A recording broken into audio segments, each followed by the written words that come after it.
तो जैसे ही कहा गया कि May 25 को आप ये ऑपरेशन का हिस्सा बनिए, May 26 को फ्लाइट लेफ्टिनेंट नचिकेता एक मिग उड़ा रहे थे।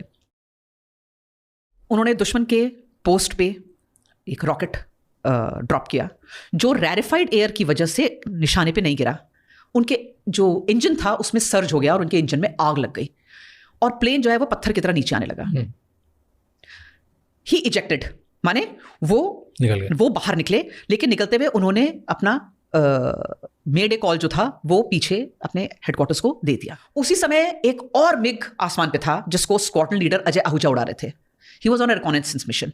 उनको कहा गया कि जरा आप ये देखो कि वो कहां गिरा है, so that we can retrieve the air warrior back. अब ये नीचे उड़ रहे थे, बूम की आवाज हुई और जहाज में आग लग गई।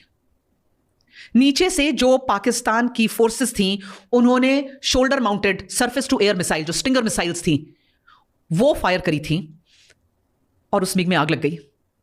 अजय आहूजा इजेक्ट हुए और पैराशूट से जब नीचे आ रहे थे तो he was fired upon. It is against Geneva convention. आप कभी भी पैराशूट से जो नीचे आ रहा है, क्योंकि उसके पास फेयर फाइट नहीं है, उसके ऊपर आप फायर नहीं कर सकते। It is not the ethics of war. लेकिन पाकिस्तानियों ने उनके ऊपर गोली चलाई।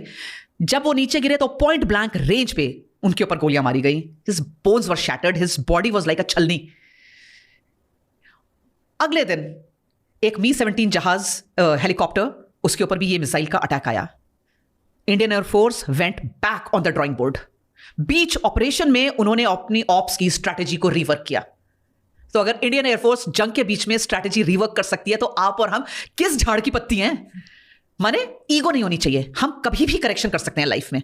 They went back on drawing board और उन्होंने बोला, पहली चीज, हम ऐसा कोई जहाज नहीं उड़ाएंगे जो 28,000 से नीचे उड़े, क्योंकि स्टिंगर मिसाइल का रेंज 28,000 फीट है। हमारे जहाज कम से कम 30,000 फुट पे उड़ेंगे। दूसरी चीज, अब क्योंकि मिग इज नॉट सक्सेसफुल, क्योंकि उसके रॉकेट्स जो हैं वो रेरिफाइड एयर की वजह से अपने टारगेट पे नहीं गिर रहे हैं, we brought in Mirage 2000 which were equipped with laser guided precision bombs.